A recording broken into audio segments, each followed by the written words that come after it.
आज सोमवार है, हफ्ते का पहला दिन है, लेकिन हम शुरुआत एक ऐसी खबर से कर रहे हैं जो आपको चौंका देगी, चाहे आप इस देश के किसी भी राज्य में रहते हैं, किसी भी शहर में रहते हैं। उत्तर प्रदेश पुलिस ने एक ऐसे गिरोह को पकड़ा है जो हिंदू धर्म के लोगों का इस्लाम में परिवर्तन करवाते थे, धर्म परिवर्तन कराते थे। और ये लोग खास तौर पर मूक, बधिर, महिलाओं और गरीब लोगों को निशाना बनाते थे और इन्हें पैसे का लालच देते थे, नौकरी का लालच देते थे या फिर शादी कराने का लालच तक देते थे। और सबसे बड़ी बात यह कि ये गैंग देश की राजधानी दिल्ली के जामिया नगर से ऑपरेट करता था। ये वही जामिया नगर है जहां वर्ष 2008 में बम धमाकों के बाद आतंकवादी छिपे हुए थे और वहां पर एक एनकाउंटर हुआ था जिसे आप बाटला हाउस एनकाउंटर के नाम से जानते हैं। उस समय यह एनकाउंटर बहुत चर्चा में रहा था क्योंकि दिल्ली पुलिस का एक पुलिस इंस्पेक्टर भी शहीद हुआ था इस एनकाउंटर में और इसे लेकर बहुत राजनीति हुई थी। सबसे पहले आपको इस पूरी खबर के बारे में हम बताते हैं और आपको ये खबर ध्यान से सुननी चाहिए क्योंकि हो सकता है आप उत्तर प्रदेश में ना रहते हो, गाजियाबाद के आसपास ना रहते हो, दिल्ली में भी ना रहते हो, लेकिन इस तरह के गैंग्स हो सकता है कि आपके आसपास भी ऑपरेट कर रहे हों, इसलिए आपको सावधान रहने की जरूरत है। ये आज की जो खबर है ये उत्तर प्रदेश से आई है जहां लगभग 1000 गैर मुस्लिम समुदाय के लोगों का धर्म परिवर्तन कर दिया गया और जिन लोगों ने इस्लाम धर्म को अपनाया उनमें ज्यादातर लोग मूक और बधिर हैं। आज मैं अपने साथ एक प्रेस नोट लेकर आया हूं, एक एफआईआर लेकर आया हूं जो उत्तर प्रदेश पुलिस ने दर्ज की है और इसमें लिखी एक एक बात आज आपको यह सोचने पर मजबूर कर देगी कि कैसे ये लोग गरीब लोगों को, मूक बधिर लोगों को फायदा उठाकर उन्हें पैसे का लालच देते थे और फिर उनका धर्म परिवर्तन कर दिया करते थे। सबसे पहले मैं इस एफआईआर के बारे में आपको बताता हूं जो 3 जून को गाजियाबाद पुलिस ने दर्ज की थी। इस एफआईआर में लिखा है कि 2 जून को 2 संदिग्ध व्यक्ति गाजियाबाद के एक मंदिर में घुस आए और इन लोगों के पास सर्जिकल ब्लेड, धार्मिक पुस्तकें और कुछ शीशियों में कुछ तरल पदार्थ था जो जहर भी हो सकता है। इन लोगों को जब मंदिर में घुसते समय पकड़ा गया क्योंकि इन पर शक हो गया था, तो जब शक होने पर इन्हें पकड़ा गया और पूछताछ की गई तो इन लोगों ने अपना नाम सबसे पहले तो विपुल विजयवर्गीय बताया और दूसरे व्यक्ति ने अपना नाम काशी गुप्ता बताया। यानी इन्होंने अपना धर्म भी छुपाया और नाम भी बदल लिया। ये ना तो काशी गुप्ता था और ना ही विपुल नाम इनका था। बाद में पता चला कि जो व्यक्ति खुद को काशी गुप्ता बता रहा था उसका असली नाम काशिफ है और विपुल विजयवर्गीय का असली नाम निकला रमजान। एफआईआर में लिखा है कि ये लोग मंदिर में एक पुजारी को, एक महंत को जान से मारने के लिए आए थे। ये पूरी घटना 2 जून की है और एफआईआर हुई है 3 जून को। अब जब पुलिस ने इस मामले की जांच शुरू की तो वो ऐसे लोगों तक पहुंची जो पिछले कुछ समय से गैर मुस्लिम समुदाय के लोगों का धर्म परिवर्तन करवाकर उन्हें मुसलमान बना रहे थे। और पुलिस का कहना है कि इन लोगों ने ऐसा सिर्फ 1 या 2 व्यक्ति के साथ नहीं किया, बल्कि लगभग 1000 लोगों का धर्म परिवर्तन ये गैंग अब तक करा चुका है। मैं आपको इनके नाम भी बता देता हूं। इनमें से एक व्यक्ति का नाम है जहांगीर और दूसरे का नाम है उमर गौतम। और उमर गौतम वही व्यक्ति है जो पहले खुद हिंदू था लेकिन बाद में इसने भी अपना धर्म परिवर्तन कर लिया और बाद में इसने इस्लाम धर्म को अपना लिया। और पुलिस के मुताबिक ये दोनों लोग अपने कुछ साथियों की मदद से उत्तर प्रदेश में धर्म परिवर्तन का रैकेट चला रहे थे। और आपको ये जानकर बहुत हैरानी भी होगी कि ये सब कुछ दिल्ली के जामिया नगर से हो रहा था। यानी धर्म परिवर्तन के इस पूरे रैकेट का रिमोट कंट्रोल जामिया नगर में था जहां इस्लामिक दावा सेंटर है और यह संस्था लोगों का धर्म परिवर्तन कराने का काम करती है। सोचिए, भारत की राजधानी में ऐसी संस्थाओं के दफ्तर खुलेआम चल रहे हैं जिनका काम लोगों का धर्म परिवर्तन कराना है और उमर गौतम यही काम खुलकर कर रहा था। अब हम आपको सरल शब्दों में बताते हैं कि कैसे ये लोग इस रैकेट को चलाते थे। ये लोग सबसे पहले मूक बधिर लोगों को खोजते थे, महिलाओं को खोजते थे, बच्चों को खोजते थे और कमजोर वर्ग के लोगों से संपर्क करते थे जो लोग बहुत गरीब थे या जिन्हें किसी चीज की जरूरत होती थी। फिर इसके लिए इन लोगों से बात की जाती थी और इन्हें धर्म परिवर्तन करने के लिए लालच दिया जाता था। जैसे जिन लोगों की शादियां नहीं हो रही थी उनसे ये कहते थे कि इस्लाम धर्म अपनाने के बाद ये गैंग उनकी शादी करवा देगा। गरीब लोगों को पैसे का लालच देते थे और उनके बैंक खातों में कुछ छोटी मोटी रकम भी जमा करा दी जाती थी। मूक बधिर छात्रों को कहते थे कि इस्लाम अपनाने से सब कुछ सही हो जाएगा और फिर उनकी मदद भी की जाएगी। जो लोग ये नहीं मानते थे उन्हें नौकरी का लालच दिया जाता था और ये लोग उनका धर्म परिवर्तन नौकरी का लालच देकर करवाते थे। इस तरह इन्होंने हजारों लोगों के धर्म परिवर्तन करा दिए।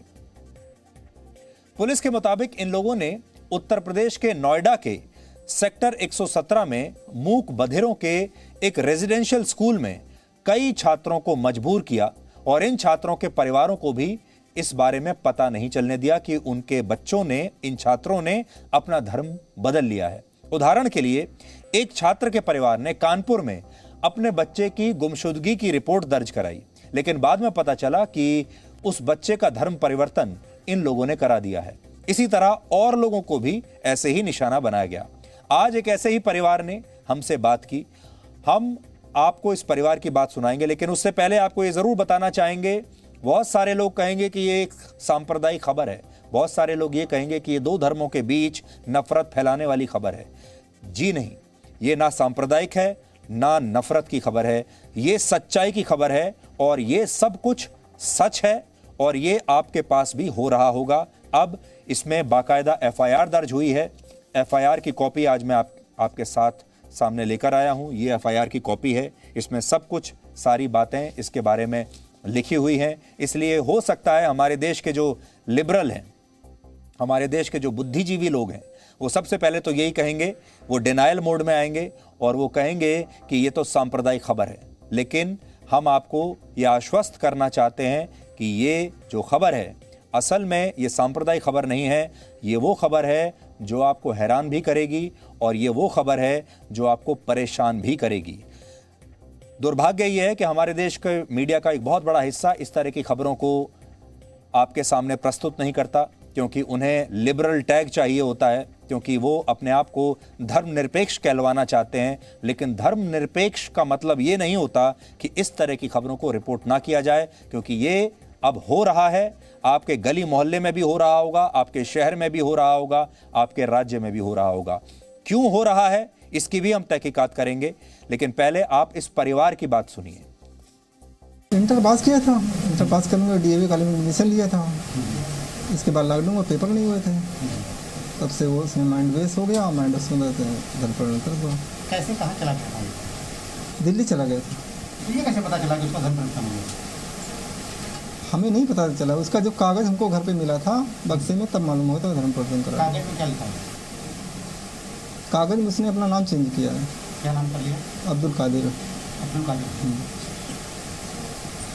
तो आपका बच्चा मूक बधिर है, उसको आमतौर पर चीज़ समझाना बहुत मुश्किल होता है, तो क्या लगता है किस तरीके से लोगों ने उसको ब्रेनवाश किया होगा? हम नहीं बता सकते, क्योंकि उनकी भाषा को जानते नहीं हैं।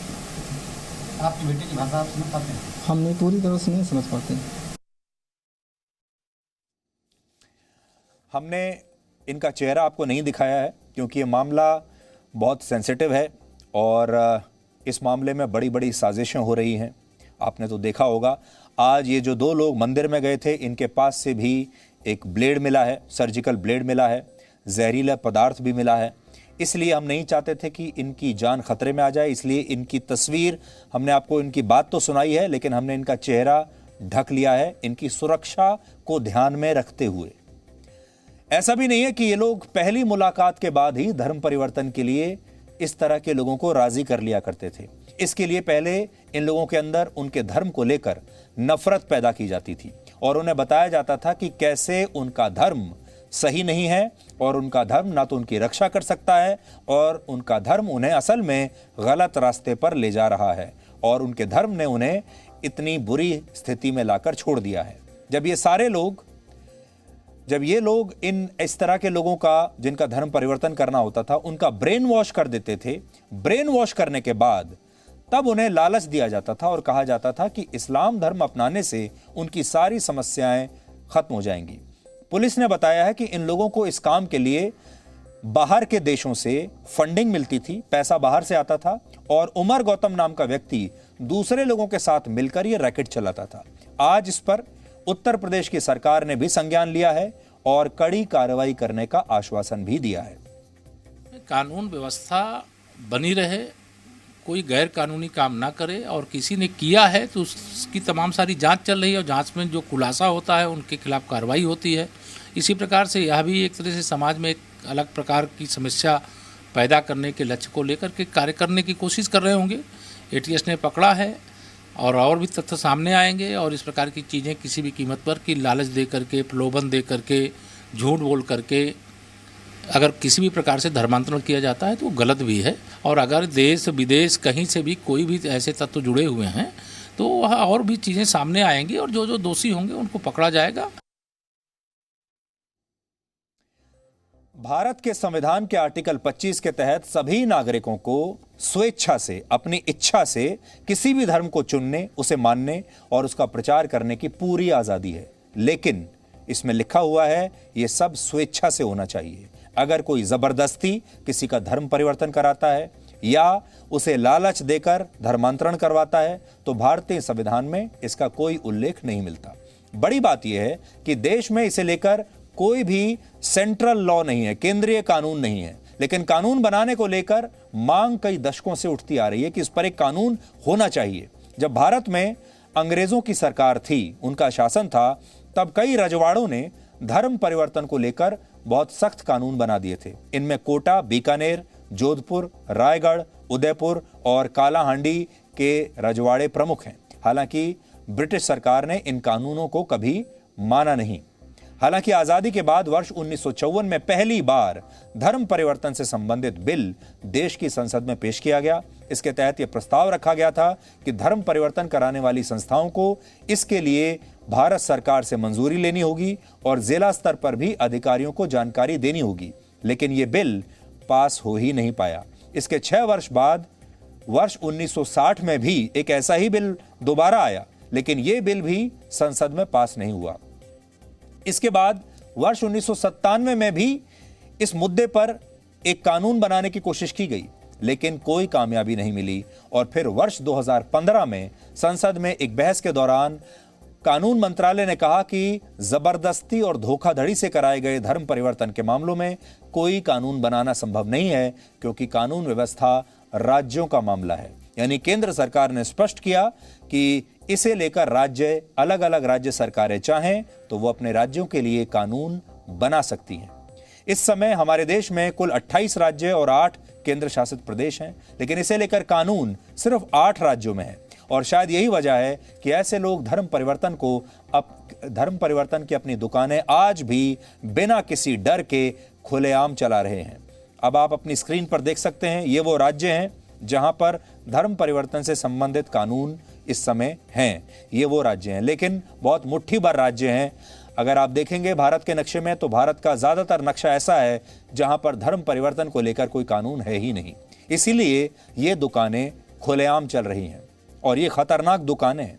आज आपको ये जानकर भी आश्चर्य होगा कि हमारे देश में धर्म परिवर्तन को लेकर राष्ट्रीय कानून नहीं होने की वजह से इसे लेकर कोई सही आंकड़ा भी मौजूद नहीं है। आज हमने बहुत ढूंढा, बहुत रिसर्च किया कि कोई आंकड़ा मिले कि हमारे देश में हर साल कितने लोगों का धर्म परिवर्तन होता है, लेकिन इसे लेकर कोई सही आंकड़ा नहीं मिला जिसे हम पूरे विश्वास के साथ आपके सामने पेश कर सकें और कह सकें कि यह आंकड़ा सही है। लेकिन अब कुछ राज्यों में इस मुद्दे को लेकर जानकारियां जुटाई जा रही हैं। उदाहरण के लिए वर्ष 2019 में गुजरात सरकार ने यह बताया था कि पिछले 5 वर्षों में 1895 लोगों ने धर्म परिवर्तन के लिए अनुमति मांगी थी। यह उन लोगों का आंकड़ा है जो सरकार के पास खुद पहुंचे। जिन लोगों का लालच देकर धर्म बदला गया था या जबरन धर्म परिवर्तन करवाया गया, उनकी कोई संख्या हमारे देश में इस समय मौजूद नहीं है। और ये एक डराने वाली बात है, क्योंकि जो लोग अपनी मर्जी से खुद सरकार के पास जा रहे हैं उनका आंकड़ा हो सकता है अलग हो, और जिन लोगों को डरा धमकाकर, लालच देकर उनका धर्म परिवर्तन करवाया गया है उनका आंकड़ा अलग हो सकता है।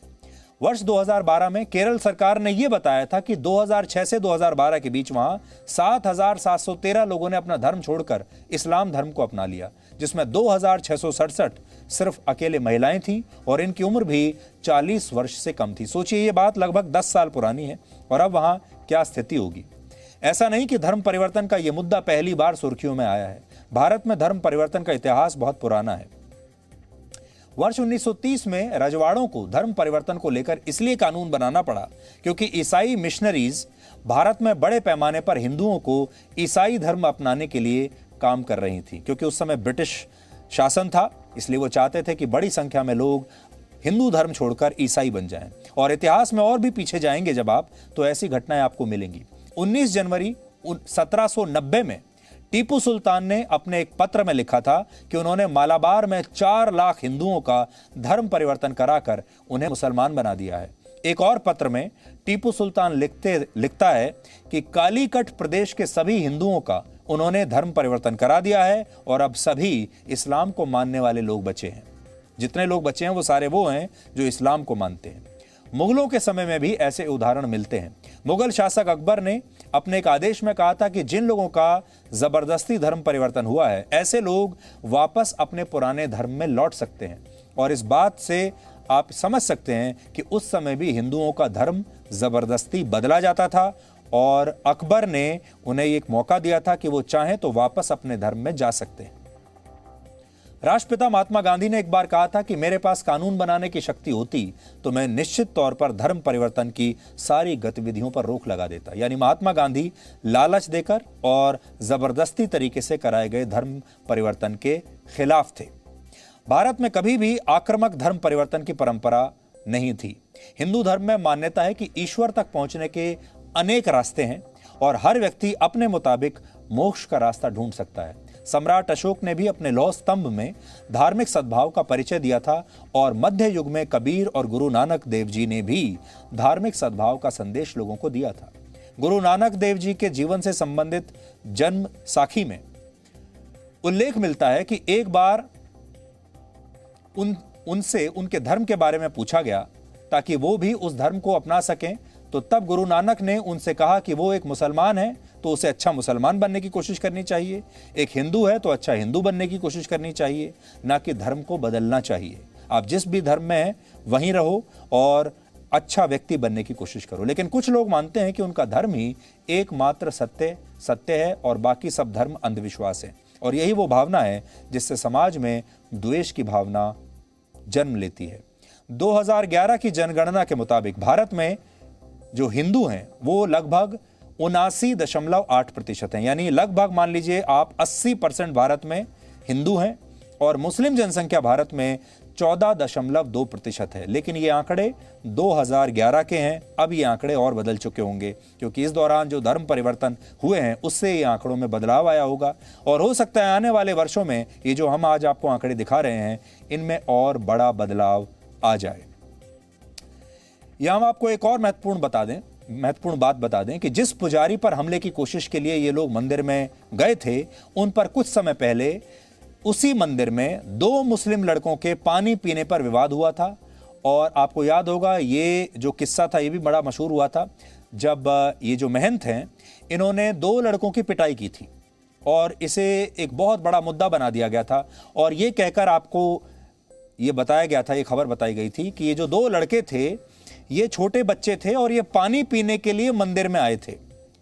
और असल में ये जो दोनों लड़के थे ये दूसरे धर्म के बच्चे थे और ये वहाँ, ऐसा महंत का कहना है कि ये वहाँ पर गलत मंशा से मंदिर में आए थे और जब इन्हें जाने के लिए कहा गया और इन्होंने वहाँ जाने से इनकार कर दिया तब वो मारपीट हुई थी।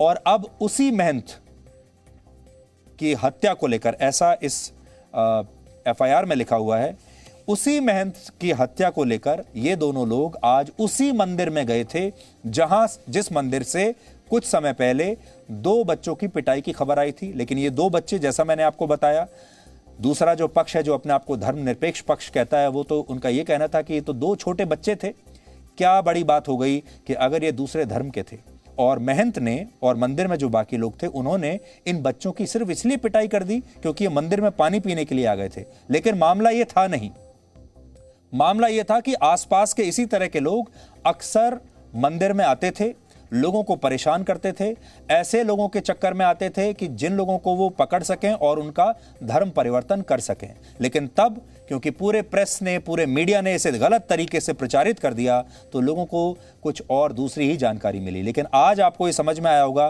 कि उस कुछ महीने पहले जो मारपीट हुई थी, उस मारपीट का और आज की घटना का क्या आपस में संबंध है, इससे आपको ये पता चलेगा।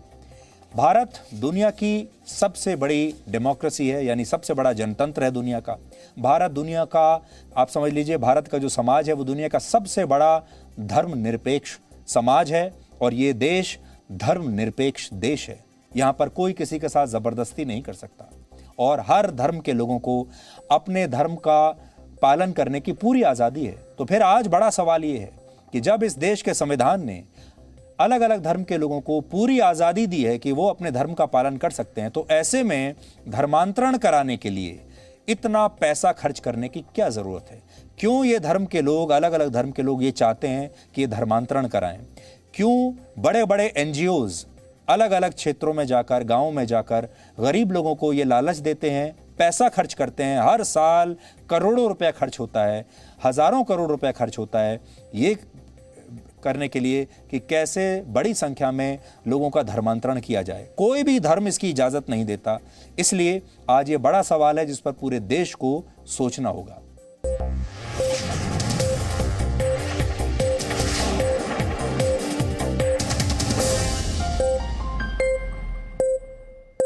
Presenting B News app, available on Google Play and App Store. Download it now.